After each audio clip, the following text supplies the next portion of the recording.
All right, hello everyone. I appreciate you taking the time to join us today for this webinar. We're going to be talking about transforming instructor-led training to virtual instructor-led training and blended learning. Just a little bit about Radiant first. At Radiant, we specialize in delivering solutions across the three dimensions that you see there: application transformation, IT transformation, and workforce transformation. Today we're going to be talking about one of the aspects of workforce transformation, which is the formalized learning. My name is Erik Fullerton. I am Director of Learning and Development Solutions for Radiant. Before we get started, I just want to let everyone know that there'll be an opportunity to ask questions at the end of the webinar. So if you want to stick around there at the end, then we'll have an opportunity to talk about any specific questions that you might have. Before we begin, I'd like to just get a sense of the audience. So if you could answer the poll that we're going to put up for you.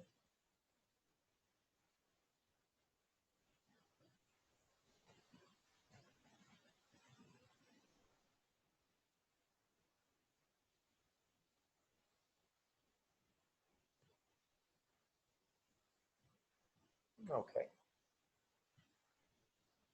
Great. That gives me a sense. Most of us are either subject matter experts, or we're involved in some other function of the learning continuum. So I will kind of bear that in mind as we move through the topics.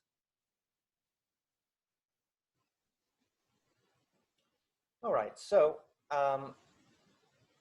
whenever you're embarking on this process of taking something that was a facilitated in-person session and taking it into a virtual space, it's important to begin with solid instructional design principles, right?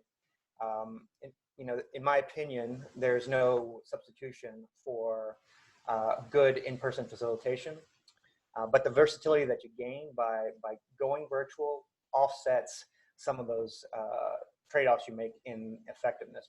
And if you design it well, you can mitigate that steep drop-off in effectiveness as well. So that's kind of what we're focused on here today. Even before the events of the recent pandemic, we were moving in this direction of taking most of the instructor-led in-person content that for our clients and taking it into the virtual space and then pairing it with blended options. And that the recent situation has just accelerated that. And I know a lot of people are trying to move in that direction quickly. If you're tasked with doing that in short order, you may be facing time constraints that make it difficult to apply some of these basic principles. But to the extent possible, I would urge you to take the time, take a breath, take a moment, and really think about your content. Even if you have had a offering that has been very successful in the past, it pays to consider it as you move it into this virtual space. So you want to ask yourself, what's changed since the ILT was originally produced? I mean, things like changes in technology and terminology and procedures can have a profound effect on how and what you're teaching. The other thing I would say is, this is an opportunity for you to broaden the scope of and your reach of your offering, right? Now that it's going online, the target audience could potentially change. You can make it broader or possibly get more targeted, and you can do that by modularizing, so that you're focusing in on a specific role set for a given session, right? Now that you don't have to bring everybody into the same room at the exact same time, at the exact same location, you have that versatility to make decisions about how your target audience has changed, how you can serve them better. So it's important to do at least some reanalysis of the target audience before you embark on the procedures that we're going to talk about, the updating and taking it online and so forth. And then, you know, I can't stress this enough, but thinking about your objectives and making sure that you adjust those objectives to match the newly defined audience is critical to being able to deliver good content. Your objectives may already be stellar, but we find for our clients across multiple industries that usually, especially when something has been in service for, an offering has been in service for quite a long time, that there's an opportunity to tighten up the objectives based on learner feedback, based on subject matter expert feedback. You know, this gives you the chance to hone in on it, what's really important, right? So you want to adjust the objectives to match your newly defined audience. And you want to produce detailed objectives. Detailed objectives are essential to building effective knowledge transfer, right? Objectives that are too high level, 10,000-foot level, lead to scattered, ineffective content. Whereas if you get detailed objectives from the subject matter experts, whether that's yourself as a subject matter expert that's going to facilitate it, or you're helping to bring together a series of subject matter experts to produce one unified offering, the key is to really hone in on that detailed objective, because that's going to help you produce focused and effective content. You can't transfer knowledge effectively if you can't articulate what you expect learners to do. That is rule number one, you know, for instructional design. You must be able to say yourself what the expectation is in order to identify what the content is that is going to allow learners to meet that expectation, right? And you want to focus on skills and behaviors that learners need to apply as part of their role, right? You can't provide every potential outcome, every potential thing that they might need. You know, if you're teaching someone to build a flat roof building, and they're going to be building flat roof buildings 90% of the time, but you know, one day they may be called upon to build a pitch roof, it doesn't make sense for you to spend a lot of time talking about pitched roofs in your training. In fact, given that in that analogy, it's so infrequent, you're better off focusing on what's relevant than the outlier, right? I see a lot of times people spend a lot of time on the outlier when they really shouldn't, or it's not beneficial enough to the learner, and you start to lose people, you start to lose their interest. So relevancy is another critical component to making sure that the content that you're producing is worthwhile to your learner. The other aspect of this is that when you're taking your facilitated synchronous sessions online, you often have you know, it's simply less time, because if you were doing a one-day session, you know, and it was 7 hours long, you're not going to create 7 ILT sessions that are an hour long each, right? That's where the blended aspect of it comes in. But you know, facilitated sessions is something that is still very effective. We like to do it. We like to include it in the broader scope of what an offering is, because there's really no substitute for having that interaction with the subject matter expert. But typically, you know, the sweet spot for a virtual instructor-led session is 1 to 2 hours, right?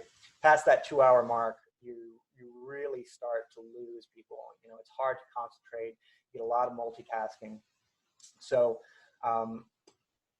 the need to shorten it to the extent possible, streamline it, is critical. And you know, I'll say, like, the more focused, more honed in on, the more relevant it is for the people, the more you're going to be able to keep their attention.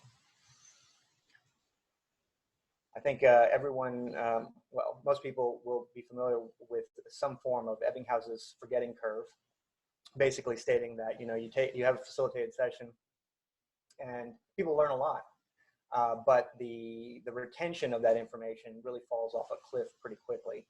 It's just difficult, especially when people are not applying the knowledge right away.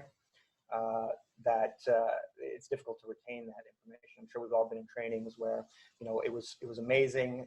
We had a really good time, felt like we learned a lot, but didn't immediately get to apply that knowledge. And when we do get to apply it 6 to 8 months down the road or even longer, it becomes very difficult to pull that back.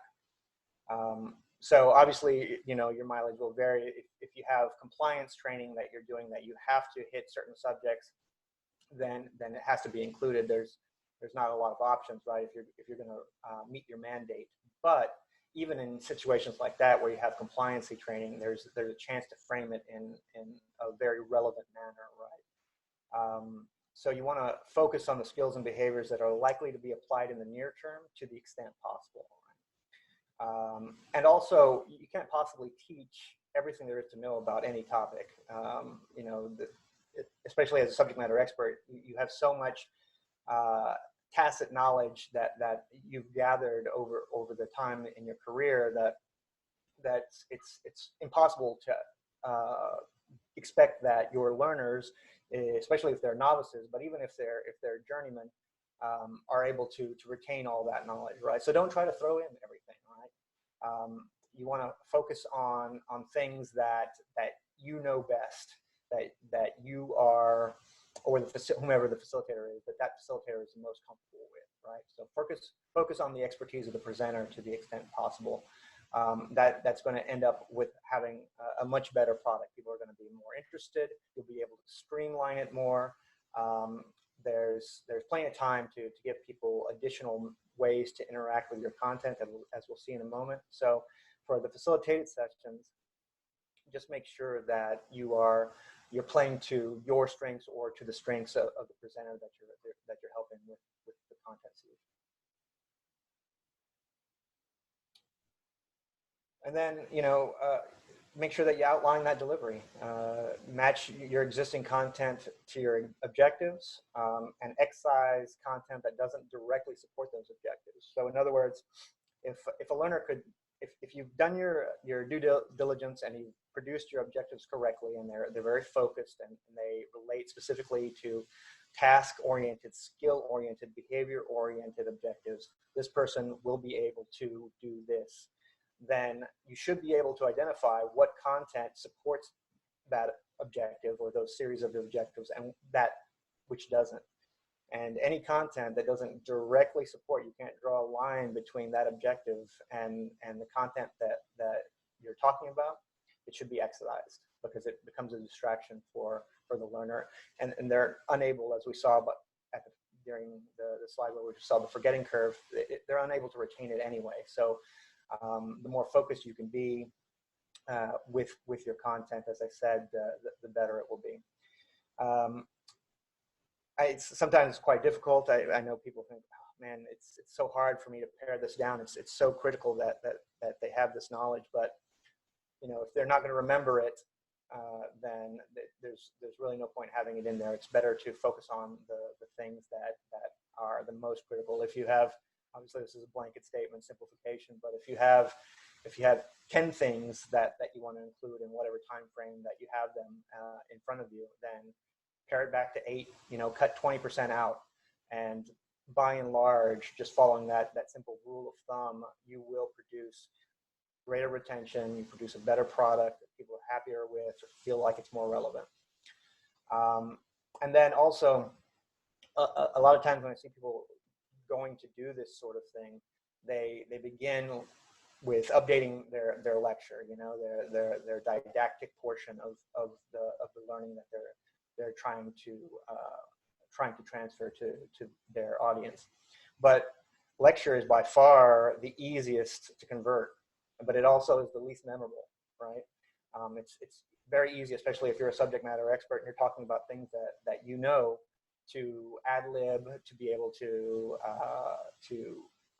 find new ways to say the same thing and so forth. So focusing a lot on the lecture portion of it, especially at the outset, isn't a good use to your time. Instead, you should invert that and start with the exercise and activities, the ways that you're going to interact with people, because those things are the hardest to convert, but they're also the most memorable.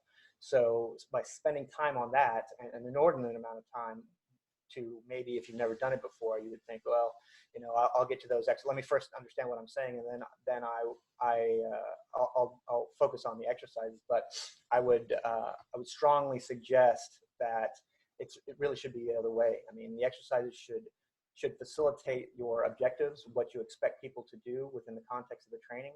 So by starting there and saying, okay, this is what the real expectation for people is, that they be able to do this. This is how we're going to test that at a fundamental level, that they have been able to do that, whether it's formal testing, you know, with an actual quiz or set of questions, or if it's simply by going through the exercise and getting a qualitative sense of whether the knowledge is transmitted. At the end of the day, it's the exercises that are going to transfer the knowledge most effectively, and that will support the retention. So everything that you're putting into your didactic portion, your lecture portion, needs to be things that are in service of those exercises, of those things that you're using to be able to make a determination as to whether or not someone has reached your given set of objectives.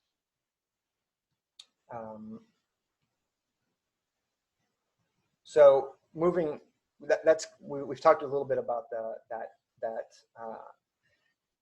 transfer of the traditional instructor-led training to the virtual instructor-led training, right?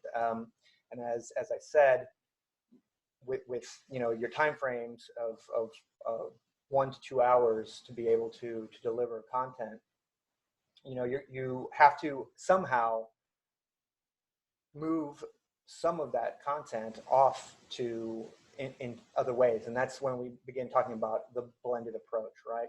So beyond your time constraints, moving to the virtual instructor-led training model, you know, blended learning has shown that has been proven to be far more effective for retention over time, right? So learners retain more when learning is delivered in shorter bursts over a longer period of time. So where you have a situation where you had a formal facilitated session and that was it, go off and do it, and you have this kind of steep drop off. Instead, by adding touch points with the learner, you can start flattening that curve and even invert the curve, depending upon the resources you have, the amount of time you have with the learner over a given period of time. As you can see here, you know, we are looking for ways to transfer retention across different media. So this is just a very simplified example, but you can imagine, you know, you have a facilitated session, you have the learners watch a video in between the first session and the second session, you have them do an exercise, perhaps a group exercise where they need to work together. They come back to a second facilitated session and you debrief the exercises, you get feedback on the video and whatever other kinds of media that you had them ingest between the first and the second session. And then maybe you take it a step further and you include something that we like to do a lot of, which is really get mentor buy-in for mentor-mentee activities that are in sync with the formal learning, so that people go out, they feel like they're supported in their role, they feel like the person that they report to has a vested interest in what they're learning, and that there's time available for them to practice and apply the knowledge that they're gaining, because a critical part of the change management process is not just transfer of knowledge, but the ability to practice that, right? So if you don't give people the ability to practice it, it becomes very difficult. And sometimes when there is no mentor involvement, it's difficult for people to find the time to practice what they've been learning, and therefore again the retention falls off, right? It has to be immediately applied.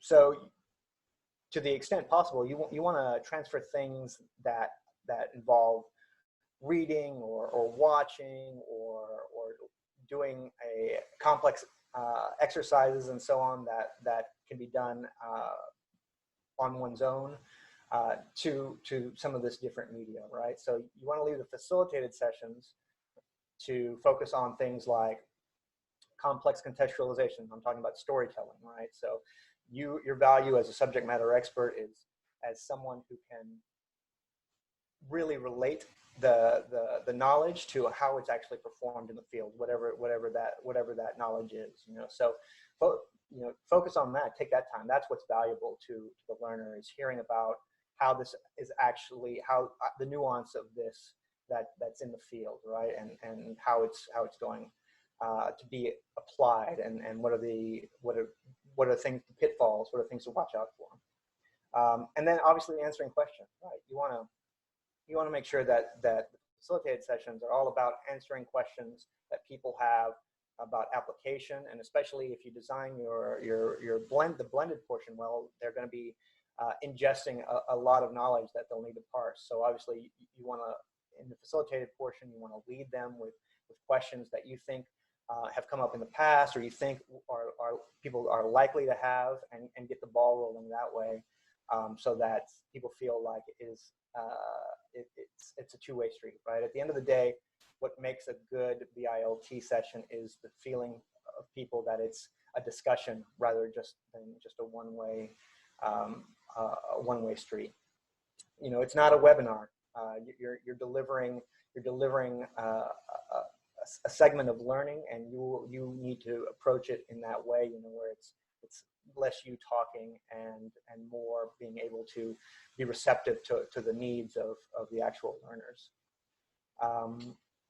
So, you know, you can extrapolate this. You have all these different touch points, and depending upon your time, I mean, sometimes we have offerings that go over a 3-month period. Other times, you know, just for the nature of the business and what they're trying to achieve, you have a week, right? So obviously that's going to affect so much about what you decide you're going to include in your effort. So, you know, these are the things that are really going to affect your blended approach, whatever that might be. I mean, it's going to be related a lot to the time, obviously, that you have available to give over to it. Not only your own time, but the time that is reasonable for someone to be enrolled in this particular learning intervention. The tools that you have available, you know, depending on how robust your LMS is, whether you have a learning record store and you can take in more kind of pull content and still weave that into the fabric of your blended learning solution, and obviously your culture, right? Culture changes slowly. And if you have an older culture where people are not used to the idea that they're going to be asked to be doing more things over a longer period of time, especially things that they might do outside of the normal training session, you have to start slowly. Right. I've worked for many organizations where that is the case, you know, especially initially, where people are like, the expectation is, hey, I've taken this 2 hours out for training, and I'm going to be there for 2 hours, and that's it. That's all I'm you know, I've checked the box. And it takes time. It takes change management to start moving that needle in a different direction, so that people can begin to feel that, hey, it's okay if I spend more time on this. It's going to be better for me. I'm going to get a better outcome, all those things, right? And at the end of the day, that's an organizational imperative that people feel supported, that is going to be a better outcome for them. Because at the end of the day, people train because they want to advance their career, or they want to be doing everything they need to do to maintain their employment, whatever the case may be. So you have to incentivize them with the time and the opportunity to learn and to exercise the skills that they're learning.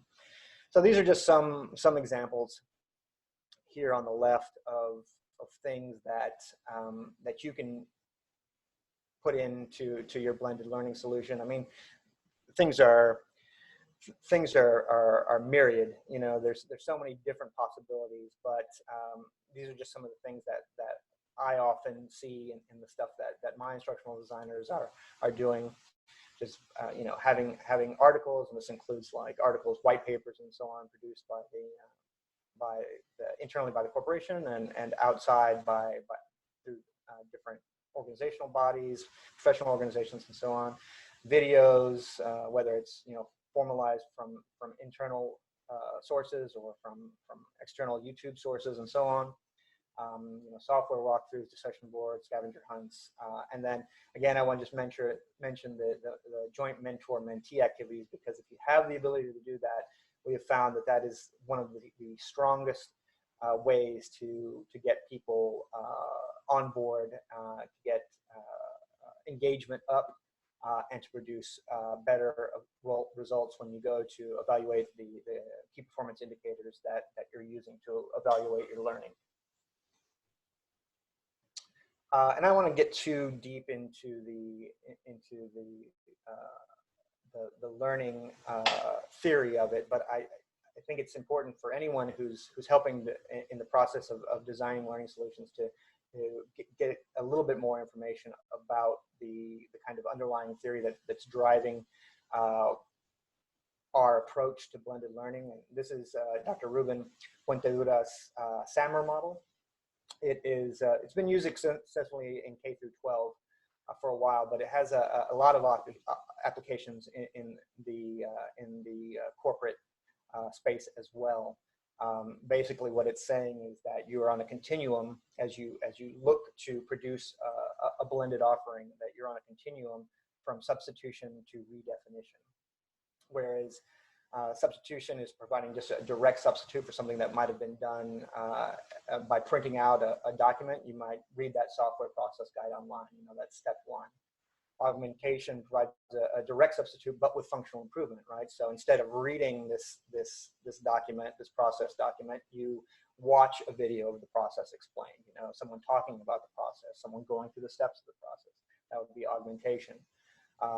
Modification allows for significant task redesign. So instead of maybe watching a video, or in addition to watching a video, you perform the process task in a software sandbox and receive immediate feedback based on the decisions that you're making within that sandbox. And then finally, the final step is redefinition, which allows you to do a completely different task, but one that addresses the same objectives. So here's the example of our software process. We're looking at working through process tasks with colleagues and presenting recommendations for process improvement, right? So someone's going to learn the same thing, reach that same objective and potentially better, faster, and be able to retain it at a higher level if there's that community of learning that's happening, and that you're set on an actual goal that may impact the process, especially a process that you're already involved in. So there's so much documentation on this, but I recommend that you take a quick read through some of the summary documents and get a sense of it. Certainly not everything requires redefinition, but the idea is that you're moving towards things that have the highest impact, that really affect deterministic skills, high impact skills, towards this retention, because ultimately that's going to improve performance. And then just to kind of start to begin to sum it all up, you want to ensure that your objectives are met, and that transfers to performance. There's so many times we're putting things together. I see people putting things together because they think kind of at a knee jerk that this is what they might need in the field. I mean, you got to go back to the basics, right? You need to interview your people in your target audience. Talk to the people that you're actually going to be teaching. Ask them what they're dealing with and how they've learned and what the problems that they're facing. That's critical. And then adjust your objectives accordingly to that target audience, and make sure that you're meeting those objectives. You have to have criteria for success for every objective that you put into your learning solution, because at the end of the day, that's going to transfer performance, and you have to be able to evaluate that.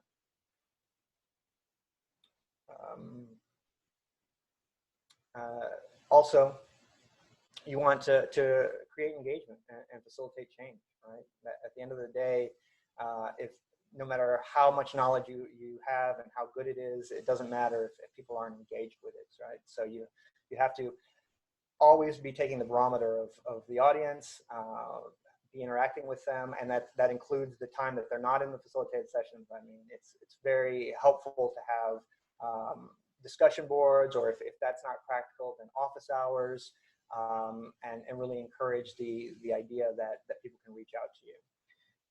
And you have to promote continuity of delivery, right? It has to be easily replicable because, you know, people move around jobs, they move around roles within a given company, and you don't want the person that's coming in behind you to do the same job to have to start from scratch, because that negatively impacts the efficiency of the time that you've spent, all the time and hard work that you spent delivering it, right? So, you know, whether that you mediate that through really good notes, or you mediate it through a formalized facilitator guide, you know, there just has to be that continuity of delivery.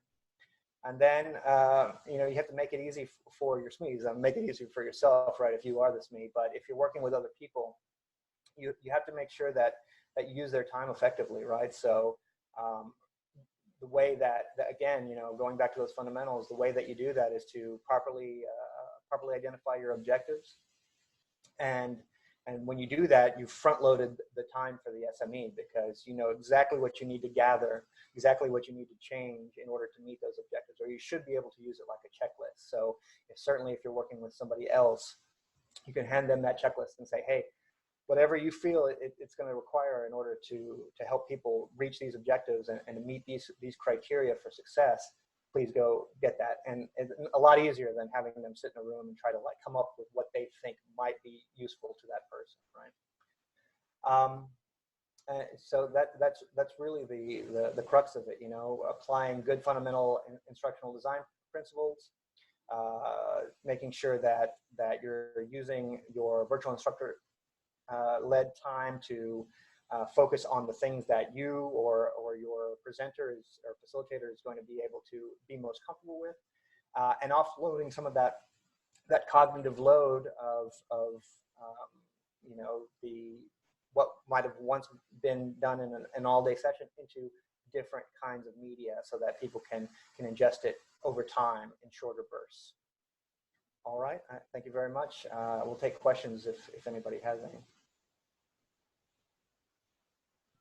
Yeah, we have a question from John. Okay.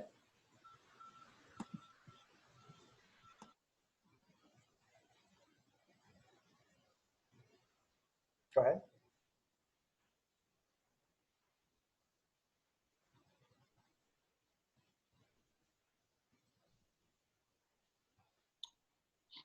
Oh, sorry, I was on mute. Hi, Eric. Thanks for your time. Appreciate the presentation. So based on your personal experience, how long does it typically take to convert an ILT to blended learning?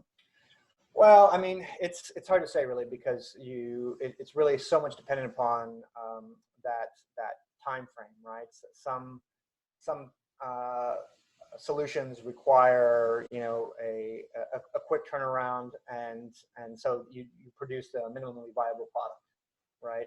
That's something that we're especially doing right now with our conversions for our clients, simply because of the pandemic, right? I mean, if something needs to be delivered next week, obviously you're going to spend less time on it. So I think it's on a case-by-case basis.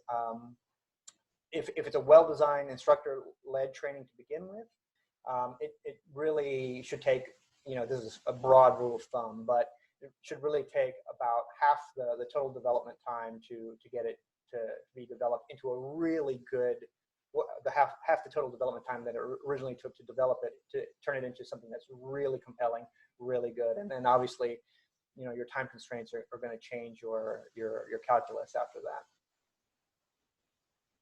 Thank you for the question. We've got another question from Rory. Okay, Rory.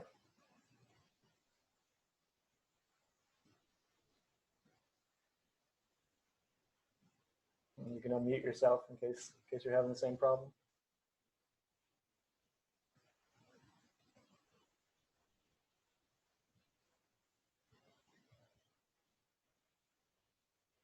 Okay, looks like that one's not going to go, Josh. What else do we have? We've got a question from Shankar. Okay. Yep. So, yeah, nice presentation. My question is, what does it take for organizations to go into the process that you outlined? I mean, as you pointed out in the beginning, people are used to sitting in a classroom for 6 hours or so. But now instead, it's going to be a combination of techniques and all. In terms of process management, what does it take for organizations to get this done? Yeah, I mean, a lot of it is going to be if you have a formalized change management group. Certainly, it may be in many cases it's a different group from the HR or the learning and development function, but getting them involved, if you do have that ability, is great, because you can start helping to communicate the ideas that some of these offerings are going to be moving in this direction, and that's certainly one way to do it. In lieu of that, if you don't have that ability to lean on those change management professionals, you certainly can do it yourself. You can get involved with how the target audience channels of communications that they're involved in, whether it's a community practice side or whether it's Microsoft Teams or whatever your organization is using, and start communicating the idea that, hey, we're having these new offerings. It's going to actually be better for you, because it's going to help you achieve your goals faster, and you are not going to have to be able to, or not going to be required to be in a single room, for a day to a week, or however long the training originally was. So it's about communicating early and often, and if possible, picking a certain high value, high visibility offerings, where you get buy-in, and again, this goes back to change management, right? Where you get buy-in from the overall owner or the overall sponsor that can help you disseminate the idea that this is the direction we're going. It's better, and do a few. And we find, as a general rule, that despite some initial heel dragging, that people really have a good experience. They like it better, and it comes out better for everyone, better for the corporation, better for the people involved as learners, and better for the facilitators as well.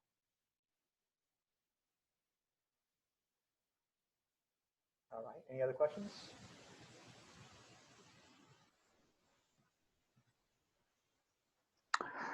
Yeah, so one more question.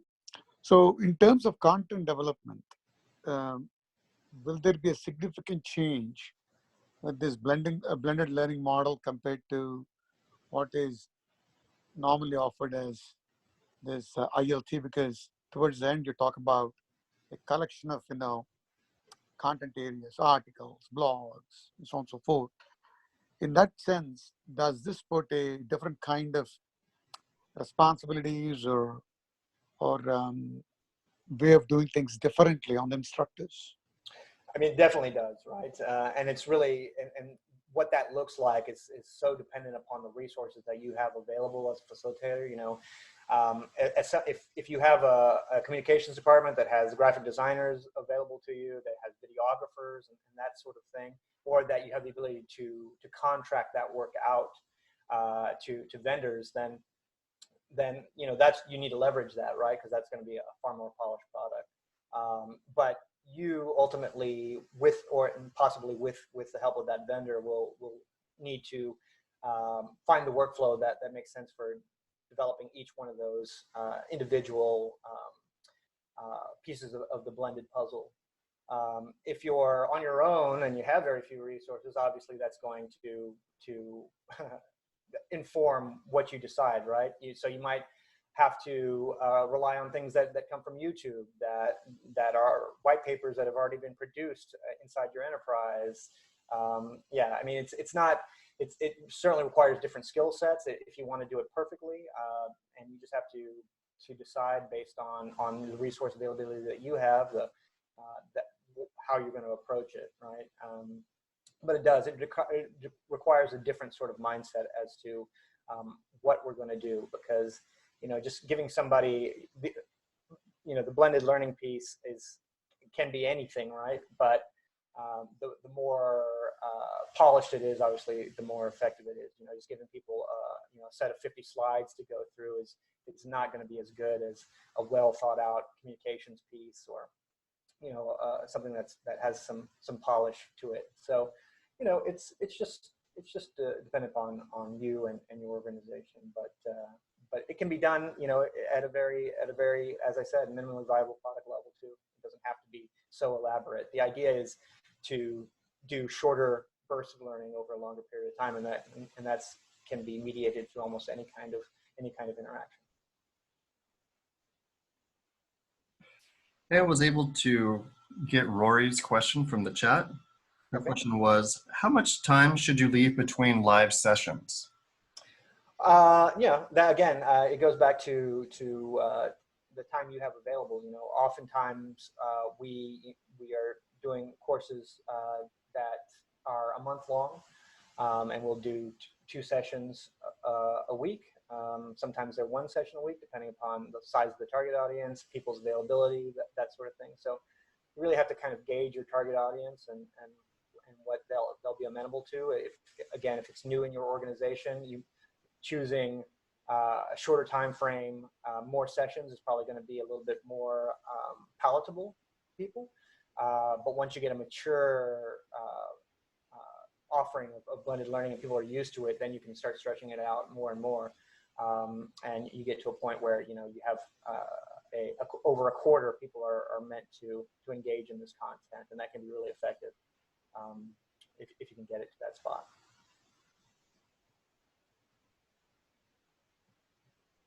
Okay, is that all? No more questions, Josh? No, that is all. Thank you. Okay, thank you everyone for your attendance. Have a nice day.